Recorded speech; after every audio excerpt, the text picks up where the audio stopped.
যখন ছোট ছিলাম না, তখন লাইফটা আমার অনেক ভালো ছিল। ছোটোর থেকে যখন বড় হয়েছি, দিন দিন আমার থেকে অনেক কিছু হারিয়ে গেছে। যখন ছোট ছিলাম তখন আমার একটা জ্যাঠাতো বোন ছিল, আর এখন বড় হয়েছি আমার জ্যাঠাতো বোনকে আমি হারাইছি। কারণ বড় লাইফটা বলতে এরকম না যে বড় হলে সব কিছু হারাইতে হবে। আসলে আগের স্মৃতিগুলা কখনো বলা যায় না। লাইফ যতই বড় হোক, আমি নিজে যতই বড় হই না কেন, ছোটবেলার স্মৃতিগুলা কেউ বলে না। যে ছোটবেলা যে বন্ধুগুলার লগে আমি চলছিলাম, আমার যারা তখন অনেক বিভিন্ন ধরনের মানুষের চলছিলাম, আসলে সেই কথাগুলো মনে পড়লে না নিজের নিজের চেয়েও বেশি খারাপ লাগে। যদি একটা কিছু চুরি করতাম আমরা বন্ধু বান্ধব, সেটা অনেকটাই মজা লাগতো।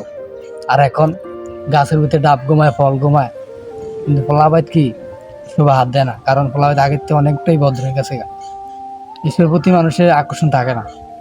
কিন্তু ছোটবেলার প্রতি যদি একজন এক ফেল চালিয়ে দিত, সবাই কিন্তু এক ফেলই চালিয়ে দিত। যদি আমি যেতাম এই ফেল, সে যেত এই ফেল। আর এখন বড় হয়েছি, মনে করেন আমি যদি যাই বাজারও, কে যে মনে করেন আরেক খানো। তো বড় লাইফ করছে কারে দেখছেন?